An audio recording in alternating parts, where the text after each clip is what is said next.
You're listening to the Abolitionist Round Table, patriotic Black American conservatism, with your hosts, Del, Phil, and Janice, leading the charge and advancing the 4%. Join in the conversation at 734-822-1600.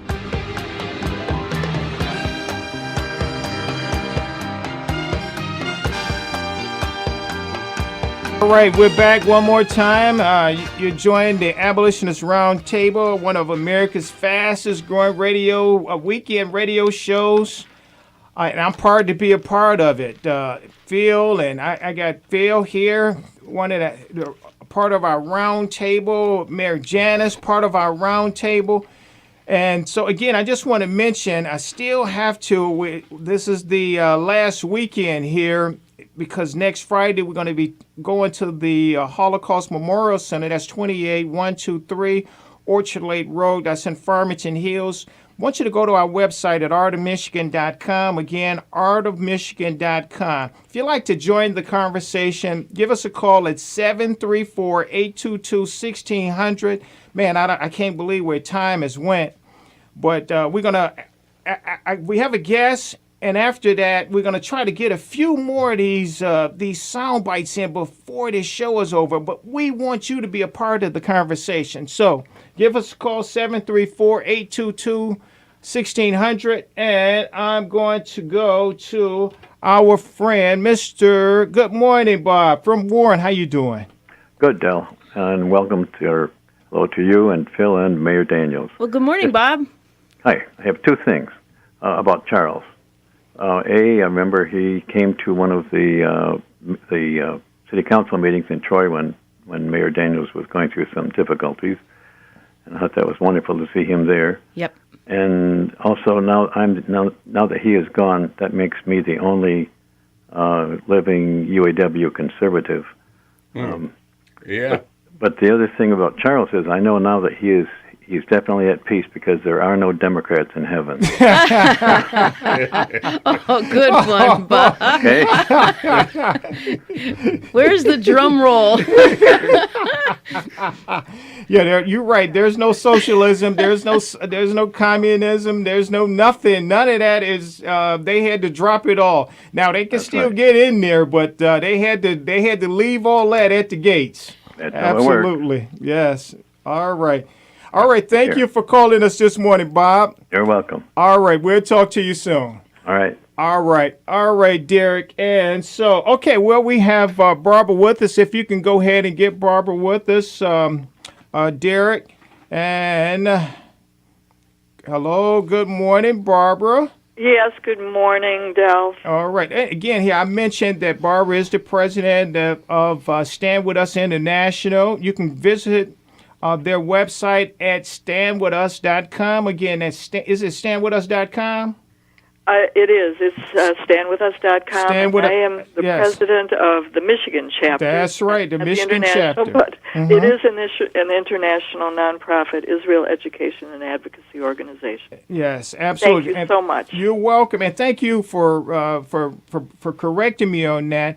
Matter of fact, you're having your 5th annual gala that's coming up too on Saturday, December 5th. The 5th, and so I'm gonna be there, and I want anybody that would like to come to this. This is an event that I believe that you should support. I'm gonna support it. I'm gonna be there, and I know. Can you just tell us a little bit that you're gonna have a speaker? Who is your speaker going to be this year? The speaker is going to be quite interesting. He is a Muslim who realized that.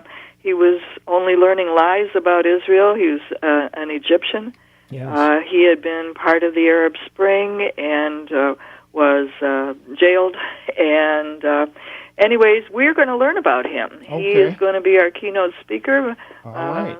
And we are honoring a wonderful couple, Annette and Russell Meskin, who have led 25 missions to Israel. Oh, wow. And she has been president of the Greater Detroit chapter of Hadassah. She's been on the national board, and Hadassah has been in the news because it's been treating those who've been stabbed and injured, whether they are the perpetrator, the one who's done the stabbing, or the victim.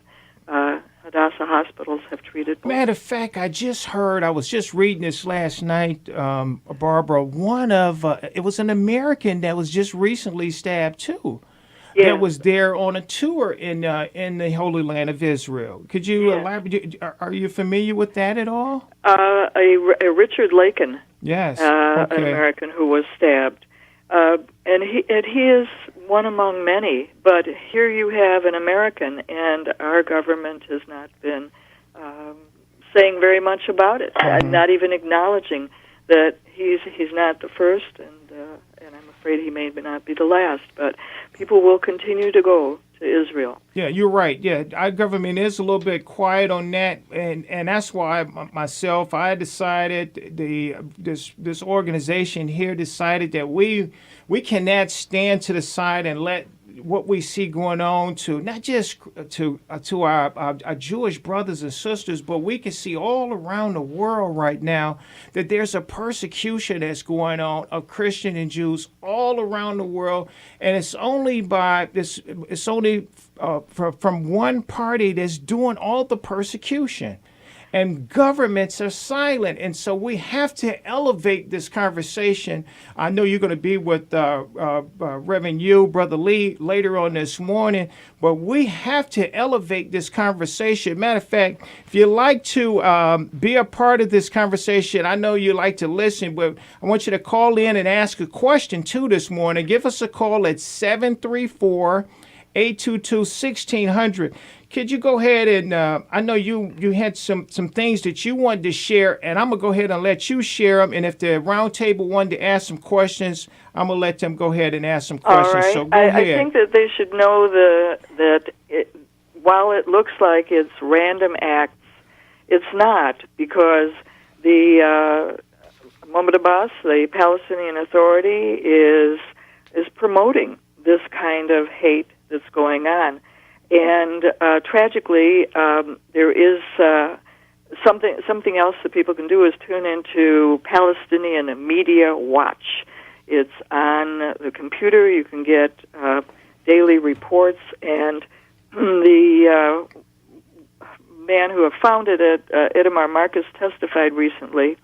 And tragically, I'm reading the report documents that killers of Israelis are depicted by the Palestinian Authority Ministry of Education as heroes and role models for children. I've seen that. Absolutely. Yes, I did see that, yes. Right, and so Matter of Marcus fact, I was explained- reading El Zazir last night, and they're reporting the opposite. Everything has been just flipped upside down, and that everything is that the Jews or the Israelis are the aggressors. Yes, there is a rumor that Israel has some kind of crazy plot, which is totally untrue, of somehow damaging Al-Aqsa, and they're using that lie to incite hate and to motivate the young to attack.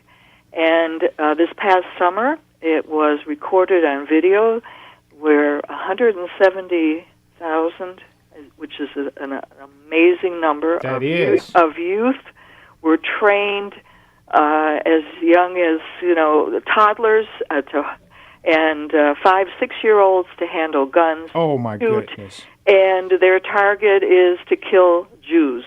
That's all they know. A very simple message that they are to grow up and kill Jews. And when you have the PA Authority naming streets and town centers and memorializing these killers, they are motivating the young and their families to send them into Israel to stab anyone who comes in their path. I wrote yesterday, there was in the news that I got that in the month of October there were 51 stabbings, 4 shootings, and 5 car ramming attacks in Israel. And 11 people have been killed, while 26 were injured and 13 seriously. This cannot continue. What would happen in in a suburb of Detroit or in Detroit, if this was going on a regular basis. Yeah, we're talking about just 1 month at that, yes. That is just Yes. in 1 month. And this is not new. This has been going on. They've been trying to find more and more ways of getting into Israel, or they come into Israel and stores have knives. I've heard that even like a vegetable peeler, anything sharp can be used, as a deadly instrument. So there have been more responses from the Israeli military and police being on guard. People are more vigilant, but they are not going to stop their lives. If they stop, and if people stop going, then the enemy will have won. You're right about that. I totally agree. Yes, yeah. Now as Benjamin Netanyahu did he? I heard something about is it some kind of roadblocks? Is it they blocking off certain territories, certain areas where the Arabs live or the young to try to keep some kind of stability. We know that, whenever I know that it's always a fight over, and I brought my map with me, and I can't believe it, just a little bitty piece of land that is just so much hated from the Palestinians and from everyone in that region because of this little bitty piece of land that was a part of a covenant that from God that was given to our family there, and so it's just created so much hysteria. It isn't as we hear frequently in the news about settlements or people moving from one place to another. It isn't about that. Okay. One of the things that Stand With Us was created to do was to help the kids, Jewish kids on college campuses, fight the same kind of lies that are being told in the media, that the Jews are not supposed to be there. One of the chants on the college campuses from Students for Justice in Palestine